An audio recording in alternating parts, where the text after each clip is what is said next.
안녕하세요.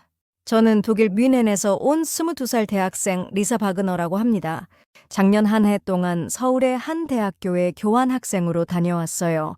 그곳에서 저는 예상치 못한 문화 충격의 연속을 경험했습니다.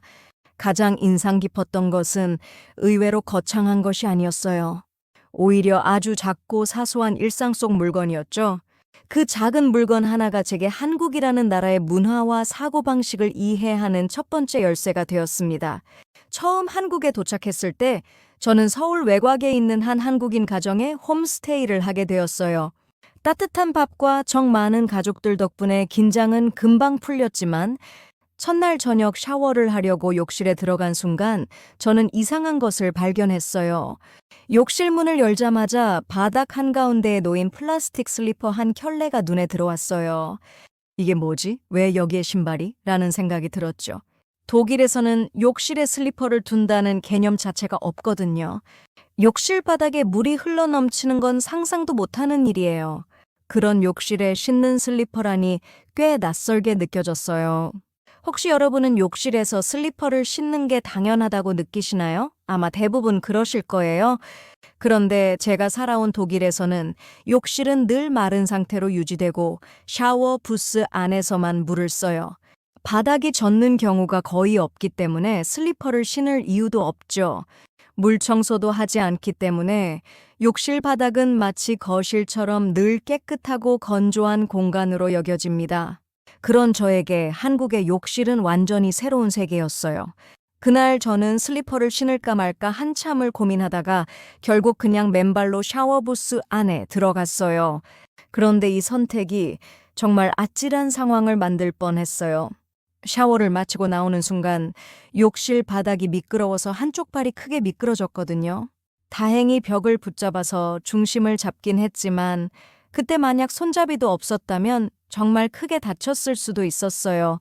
그 경험 이후로는 욕실 슬리퍼를 무시할 수 없겠다는 생각이 들었죠. 그리고 마침내 이해하게 되었어요.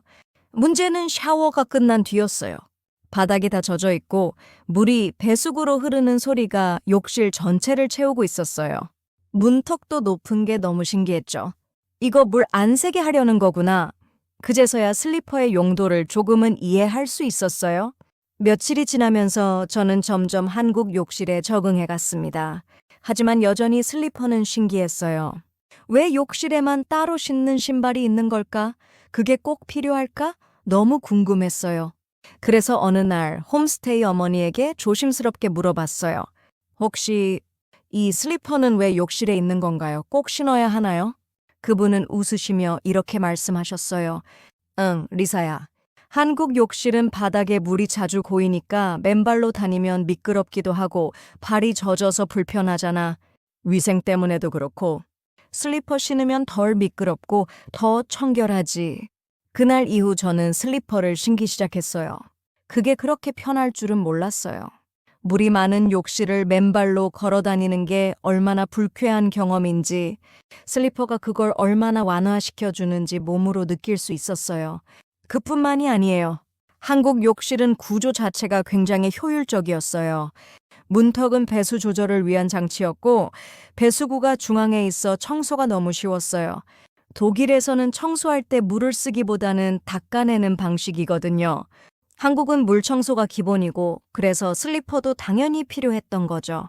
저는 나중에 한국 친구들과 이야기하면서 이런 문화 차이에 대해 많이 공감할 수 있었어요.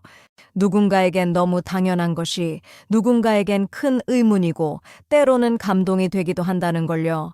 결국 그 슬리퍼 한 켤레는 한국 사람들이 얼마나 실용적이고 위생을 중요하게 생각하는지를 보여주는 작은 상징이었어요. 지금은 독일 집 욕실에도 작은 슬리퍼를 하나 갖다 놨어요. 가족들이 처음엔 웃었지만 한 번 써본 이후엔 다들 은근히 잘 쓰고 있답니다. 어쩌면 이것도 한국에서 제가 배운 배려의 생활 방식일지도 모르겠네요. 한국에서 제가 경험한 두 번째 문화 충격은 바로 배달 문화였어요. 독일에서는 배달을 시키면 보통 피자나 햄버거 같은 패스트푸드 중심이고 음식은 일회용기에 담겨오죠. 게다가 배달 시간도 보통 40분에서 1시간은 걸리는 게 당연해요. 그런데 한국에서는 배달 가능한 음식 종류가 정말 다양해서 놀랐어요. 국물 있는 찌개나 냉면, 족발, 순대 같은 음식도 전화 한 통이면 집 앞으로 오더라고요. 그 포장 방식이 깔끔하고 보온 상태가 잘 유지된다는 점에서 굉장히 실용적이라는 인상을 받았어요. 더 놀라운 건 이 배달이 집 안에서만 가능한 게 아니라는 점이었어요. 한국 친구들과 한강공원에서 소풍을 갔을 때 갑자기 친구 한 명이 핸드폰으로 치킨을 주문하더니 30분도 안 되어 배달 기사가 자전거를 타고 도착했어요. 공원 벤치, 놀이터, 심지어 캠핑 텐트 앞까지 음식이 배달되는 걸 보며 저는 정말 문화 충격을 받았어요. 독일에서는 배달이 가능한 장소가 철저히 주소 기반이라 이런 유연하고 실시간적인 배달은 상상도 할 수 없었거든요. 어느 날은 정말 더 놀라운 경험을 했는데 친구와 함께 한강공원에서 피크닉을 하기로 했어요. 우리는 그냥 돗자리와 음료수만 가져갔는데 친구가 배고프니 뭐 먹을래? 라고 물었어요. 저는 여기서? 어디서 사는데? 라고 물었죠. 그랬더니 친구는 웃으면서 배달시키면 되지 라고 말하더라고요. 저는 야외에서 배달이 가능해? 라고 의심스러워했지만 친구는 그냥 핸드폰을 꺼내 앱으로 주문을 시작했어요. 위치 공유하면 돼. 한강공원 어디쯤이라고 설명하고 더 자세한 설명은 메모에 쓰면 돼. 그렇게 치킨과 떡볶이를 주문했는데 40분 후에 정말로 배달부가 우리를 찾아왔어요. 그것도 여러 번 전화 없이 메모에 적힌 설명대로 정확하게요. 하지만 가장 충격적인 배달 경험은 따로 있었어요. 친구들과 등산을 갔을 때였어요. 북한산 중턱에 있는 쉼터에 도착했을 때 갑자기 다른 등산객 그룹이 치킨과 맥주를 받고 있는 걸 봤어요. 등산로 중간에, 그것도 산 중턱에서 배달 음식을 배달부가 어떻게 여기까지 올라왔는지 물어보니 그들은 오토바이로 올 수 있는 데까지 와서 나머지는 걸어서 올라왔대라고 했어요. 배달부의 그 헌신과 시스템의 유연함에 정말 감동받았어요. 어느 날 밤 기숙사에서 시험 공부를 하다가 야식이 먹고 싶어졌어요. 시계를 보니 새벽 2시. 독일이었다면 배고픔을 참거나 냉장고에 있는 걸로 때워야 했겠지만 한국 친구는 태연하게 핸드폰을 꺼내더니 24시간 운영하는 중국집에 전화를 걸었어요. 그리고 30분 후 정말로 따끈따끈한 짬뽕이 도착했어요. 새벽 2시 30분에 말이죠. 배달 앱도 정말 놀라웠어요. 처음에는 그저 편리한 주문 수단이라고만 생각했는데 점점 사용하다 보니 한국인의 빨리빨리 문화와 효율성이 그대로 담겨 있더라고요. 음식점까지의 거리, 예상 배달 시간, 다른 사람들의 리뷰를 볼 수 있는 것은 기본이고 주문 후에는 주문 접수 조리 중 조리 완료 배달 시작까지 실시간으로 진행 상황을 확인할 수 있었어요. 심지어 배달이 시작되면 지도에서 배달원의 위치와 움직임까지 실시간으로 볼 수 있더라고요. 아, 이제 우리 집 근처 사거리에 오고 있구나 라며 정확한 도착 시간을 예측할 수 있는 거예요. 그리고 그 배달 속도? 주문하고 30분 안에 도착하는 게 기본이더라고요. 저는 한국에서의 이 배달 문화를 통해 서비스에 대한 새로운 기대치를 갖게 되었어요. 시간, 장소에 구애받지 않고 원하는 것을 빠르게 얻을 수 있다는 것. 그것은 단순한 편리함을 넘어 삶의 질에 대한 철학이 담겨 있다고 느꼈어요. 세 번째 문화 충격은 세탁 방식이에요. 독일에서는 보통 빨래를 하면 집 안에서 건조대를 펼쳐서 자연 건조를 해요. 건조기보다는 바람과 햇볕을 이용한 건조가 기본이고 전기료 문제도 있어서 기계를 거의 사용하지 않죠. 그래서 빨래를 넣을 공간이 있는지가 집을 고를 때 굉장히 중요한 요소 중 하나예요. 빨래를 한 후엔 최소 하루는 널어두어야 하고 보통은 24시간이 지나야 어느 정도 마릅니다. 겨울이나 비 오는 날엔 이틀 넘게 걸릴 때도 있어요. 그래서 독일에서 빨래는 미리 계획해서 해야 하는 일이에요. 그런데 한국은 전혀 달랐어요. 대부분 아파트에 건조기를 사용하거나 아예 베란다에서 빨래를 널더라고요. 특히 건조기를 쓰는 모습은 저에겐 정말 신기했어요. 한국 친구가 세탁기를 돌리고 나서 건조기에 넣더니 1시간쯤 후에 그 옷을 바로 꺼내 입는 걸 보고 정말 놀랐어요. 날씨에 상관없이 뽀송뽀송하게 마른 옷을 바로 입을 수 있다는 것. 그게 얼마나 편리하고 똑똑한 방식인지 처음으로 체감하게 되었죠. 제가 기숙사에 살 때였어요. 친구와 함께 영화를 보러 가기로 했는데 마침 제가 입으려던 옷이 더러워져 있었어요. 영화 시간은 2시간 후.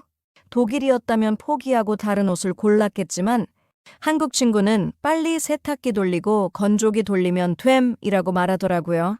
저는 반신반의했지만 정말로 세탁기 30분, 건조기 40분을 돌리고 나니 옷이 뽀송뽀송하게 말라 있었어요. 영화 시간에 늦지 않고 그 옷을 입고 갈 수 있었죠. 또 다른 놀라운 점은 세탁시설의 접근성이었어요. 한국에는 코인 세탁소가 정말 많더라고요. 처음에는 그냥 세탁기가 없는 사람들을 위한 곳이라고 생각했는데 알고 보니 대형 세탁기와 건조기가 있어서 이불이나 겨울 코트 같은 큰 빨래도 쉽게 할 수 있더라고요. 게다가 24시간 운영하는 곳이 많아서 새벽에도 밤늦게도 빨래를 할 수 있다는 점이 정말 편리했어요. 저는 한번 정말 딱한 상황에 처했었는데 여행 가방을 들고 다음 날 아침 일찍 부산으로 떠나야 했어요. 그런데 제가 가져갈 옷들이 모두 빨래 바구니에 있었죠. 밤 10시가 넘은 시간이었는데 한국 친구가 코인 세탁소로 저를 데려갔어요. 2시간 만에 모든 빨래를 끝내고 가방을 쌀 수 있었어요. 독일에서는 이런 상황이면 빨래를 포기하고 새 옷을 샀거나 여행 일정을 바꿔야 했을 거예요. 네 번째로 놀라웠던 것은 한국의 대중교통이었어요. 독일에서도 대중교통이 잘 발달되어 있다고 생각했는데 한국의 지하철과 버스 시스템은 정확성과 깨끗함에서 차원이 달랐어요. 제가 처음 지하철을 탔을 때 가장 놀란 것은 바로 정확한 시간이었어요. 표지판에 2분 후 도착이라고 뜨면 정말로 2분 후에 열차가 도착했어요. 1분도 빠르지 않고 1분도 늦지 않게요. 독일에서도 기차와 지하철이 시간표대로 운행되지만 종종 5분 혹은 10분 정도 지연되는 경우가 많아요. 지하철 내부도 놀라웠어요. 너무 깨끗해서 마치 새 열차를 탄 것 같은 느낌이었어요. 의자는 반짝거리고 바닥에는 쓰레기 하나 없었죠. 제가 본 독일의 지하철은 그래피티로 가득하고 때로는 좀 지저분한 경우가 있거든요. 하지만 한국 지하철은 마치 누군가가 매일 밤 구석구석 청소하는 것 같았어요. 또 다른 놀라운 점은 지하철역의 편의시설이었어요. 화장실은 기본이고 편의점, 카페, 작은 상점들까지 심지어 몇몇 역은 지하 쇼핑몰처럼 느껴졌어요. 독일의 지하철역은 단순히 교통수단을 이용하는 곳일 뿐 이런 다양한 편의시설은 찾아보기 힘들거든요. 버스도 마찬가지였어요. 특히 버스 정류장의 전자 안내판이 정말 신기했어요. 몇 번 버스가 몇 분 후에 도착하는지 실시간으로 보여주는 거예요. 독일에도 비슷한 시스템이 있지만 항상 정확하진 않아요. 하지만 한국의 버스 정보는 거의 정확했고 앱으로도 실시간 위치를 확인할 수 있더라고요. 한 번은 이렇게 정확한 대중교통에 너무 익숙해져서 재미있는 실수를 했어요. 독일 친구가 서울에 놀러 왔을 때 저는 자신만만하게 지하철 타고 가자. 4호선 타고 가면 딱 20분 걸려 라고 말했어요. 그런데 친구는 20분? 확실해? 혹시 지연되면 어쩌지? 라고 걱정하더라고요. 저는 웃으면서 여기는 한국이야. 지하철이 늦는 일은 거의 없어 라고 대답했고 정말로 우리는 20분 후에 목적지에 도착했어요. 친구는 너무 놀라서 진짜 시계처럼 정확하다라며 감탄했죠. 또 하나 인상적이었던 점은 대중교통 이용 시 시민들의 질서였어요. 줄을 서서 기다리고 먼저 내리는 사람들을 배려하고 차 내에서 시끄럽게 떠들지 않는 모습이요. 독일에서도 사람들은 대체로 질서를 지키지만 한국의 대중교통 이용 문화는 더 정돈되고 조용한 느낌이었어요. 그리고 마지막으로 교통카드 시스템, 티머니 카드 하나로 지하철, 버스는 물론이고 택시까지 이용할 수 있다는 점이 정말 편리했어요. 독일에서는 지역마다 다른 교통카드를 사용해야 하는 경우가 많거든요. 한국의 이런 통합 시스템은 여행자에게도 정말 편리하다고 생각했어요. 5번째로 놀라웠던 경험은 한국의 카페 문화였어요.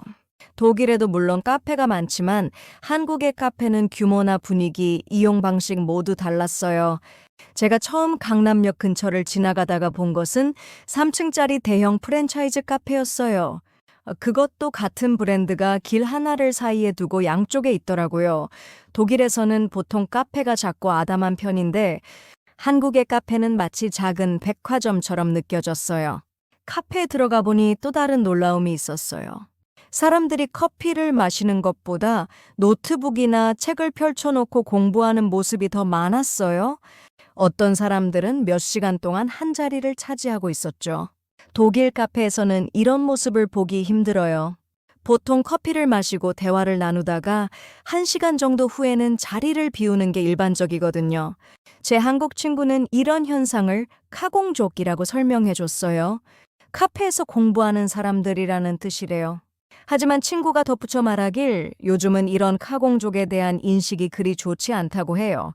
카페는 본래 사람들이 모여 대화하고 소통하는 공간인데 일부 카공족들이 오랜 시간 자리를 차지하고 심지어 다른 손님들의 대화 소리가 시끄럽다며 항의하는 경우도 있대요. 그래서 요즘에는 일부 카페 입구에 노트북 사용 및 공부 금지라고 써붙인 곳도 볼 수 있다고 했어요. 실제로 제가 방문한 몇몇 카페에서도 그런 안내문을 봤어요. 대신 한국에는 스터디 카페라는 특별한 공간이 있더라고요.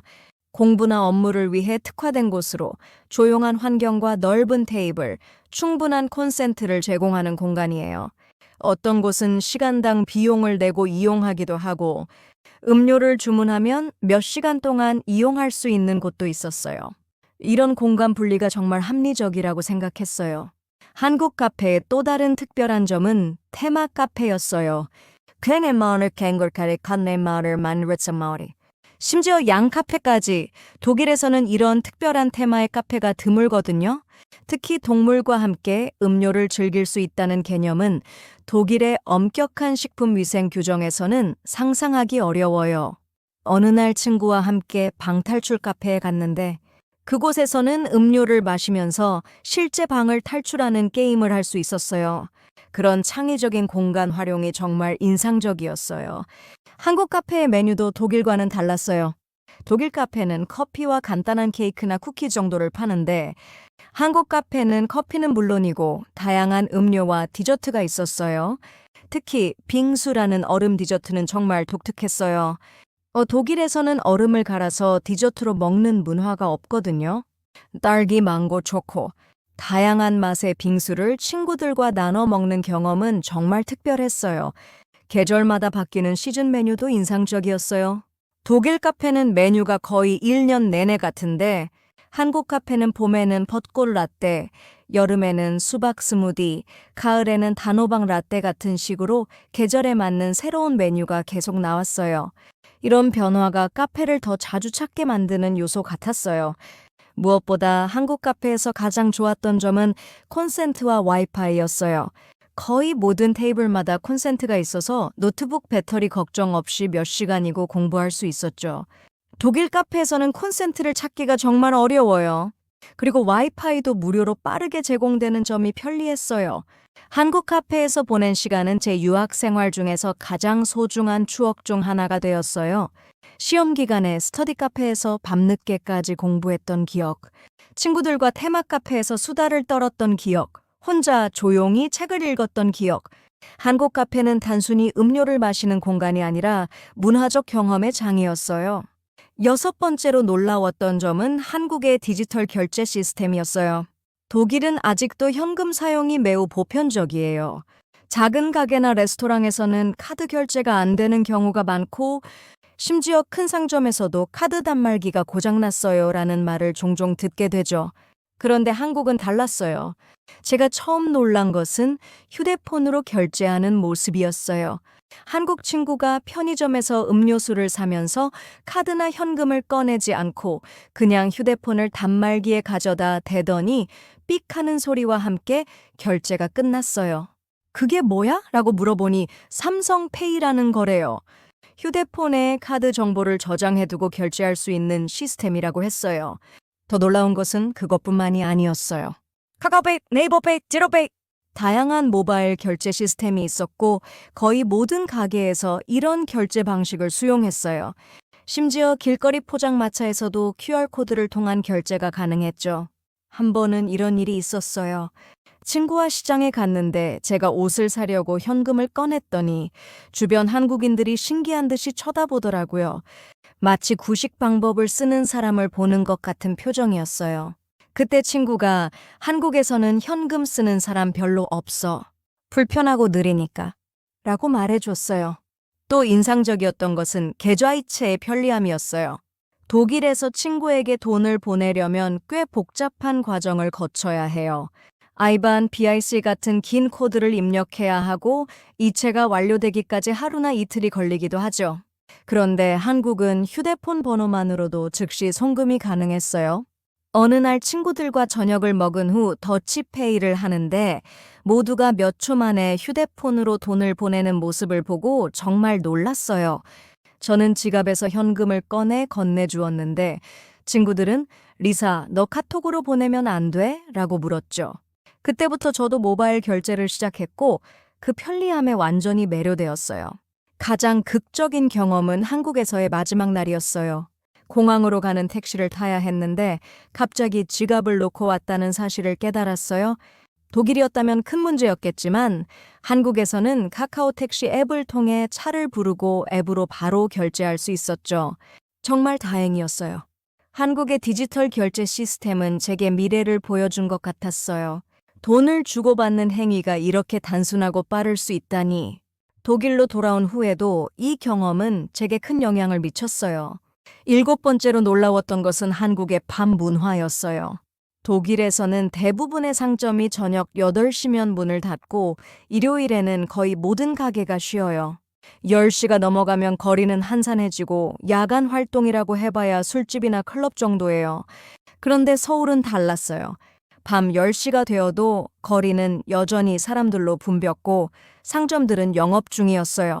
편의점은 24시간 열려 있고 식당, 카페, 심지어 쇼핑몰도 밤늦게까지 문을 열었죠. 가장 신기했던 것은 야간 쇼핑이었어요. 어느 날 밤 11시 동대문 시장에 갔는데 마치 나처럼 사람들이 많았어요. 옷가게들이 줄지어 있고 사람들은 열심히 쇼핑하고 있었죠. 독일에서는 상상도 할 수 없는 광경이었어요. 여기 사람들은 언제 자는 거야? 라고 친구에게 물었더니 그냥 웃으면서 서울은 잠들지 않는 도시야? 라고 대답해 줬어요. 한국의 야식 문화도 놀라웠어요. 밤 12시가 넘어서 배가 고프다고 하면 독일에서는 그냥 참거나 집에 있는 걸 먹어야 해요. 하지만 한국에서는 치킨, 떡볶이, 라면 등 다양한 야식을 배달시키거나 근처 포장마차에서 사 먹을 수 있었어요. 제가 한국에서 경험한 가장 놀라운 밤 문화는 바로 노래방이었어요. 독일에서 노래방이라는 개념은 거의 없어요. 물론 가끔 배 노래방 기계가 있기도 하지만 한국처럼 전문적인 노래방 문화는 없죠. 처음에 친구들이 저녁 식사 후 노래방 가자라고 했을 때 저는 지금 밤 11시인데? 라고 물었어요. 그런데 친구들은 11시? 아직 일러 라며 저를 데려갔죠. 노래방에 들어가자마자 저는 그 시설에 놀랐어요. 방음이 잘 된 개인 공간, 화려한 조명, 다양한 음악 선택, 그리고 밤 3시까지 운영한다는 사실에 더 놀랐죠. 우리는 새벽 2시까지 노래를 부르고 그 후에도 근처 24시간 카페에서 이야기를 나눴어요. 다음 날 수업이 있었음에도 불구하고요. 또 다른 특별한 경험은 찜질방이었어요. 친구가 저를 24시간 운영하는 찜질방에 데려갔는데 그곳에서 사람들이 잠을 자기도 하더라고요. 처음에는 여기서 자도 돼? 라고 물었는데 친구가 물론이지 24시간 열려 있고 샤워 시설도 있어서 많은 사람들이 이용해 라고 설명해 줬어요. 독일에서는 상상도 할 수 없는 문화였어요. 밤의 서울은 제게 완전히 새로운 세계였어요. 독일의 조용하고 일찍 잠드는 도시들과는 달리 서울은 마치 24시간 살아 숨쉬는 유기체 같았어요. 처음에는 적응하기 어려웠지만 곧 저도 그 리듬에 맞춰 살게 되었고 밤의 활기찬 에너지를 즐기게 되었어요. 8번째로 인상적이었던 점은 한국의 빨리빨리 문화였어요. 독일은 정확하고 계획적인 문화가 강해요. 모든 것이 정해진 시간에 맞춰 천천히, 하지만 정확하게 진행됩니다. 하지만 한국은 달랐어요. 모든 것이 빠르게, 효율적으로 이루어졌죠. 처음 이 문화적 차이를 느낀 것은 식당에서였어요. 독일 레스토랑에서는 주문 후 음식이 나오기까지 보통 20, 30분은 기다려야 해요. 그리고 식사를 마친 후에도 계산서를 받기까지 시간이 걸리죠. 하지만 한국 식당에서는 주문 후 5분 혹은 10분 만에 음식이 나오고 계산도 식사를 마치자마자 바로 할 수 있었어요. 처음에는 왜 이렇게 서두르는 거지? 라고 생각했지만 곧 이런 빠른 서비스가 얼마나 효율적인지 깨달았어요.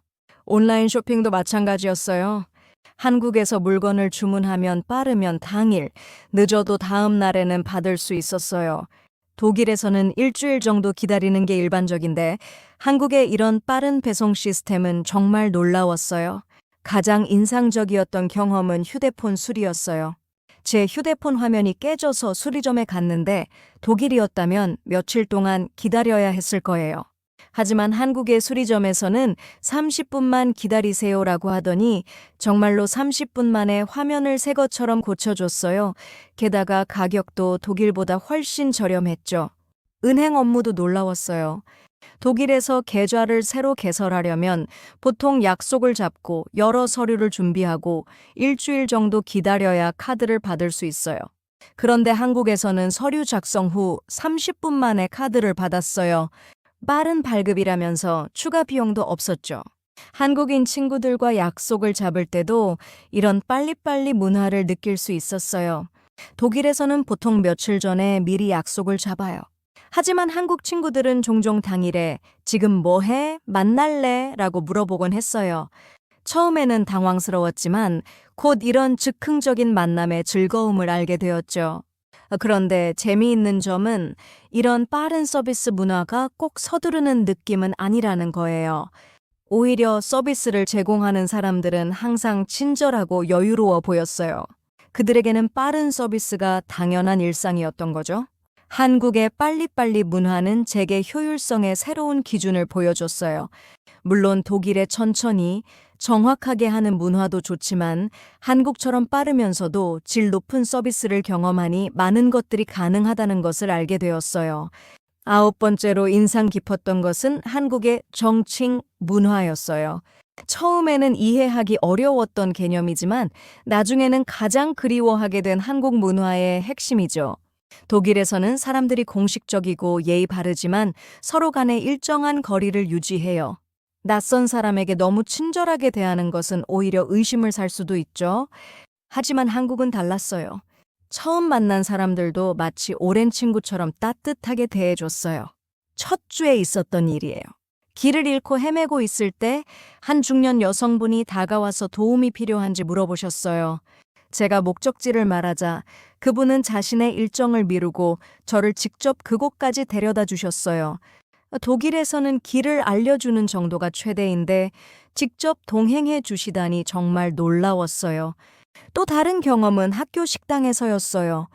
혼자 밥을 먹고 있는데 옆 테이블에 한국 학생들이 갑자기 자리를 옮겨와 같이 앉자고 제안했어요.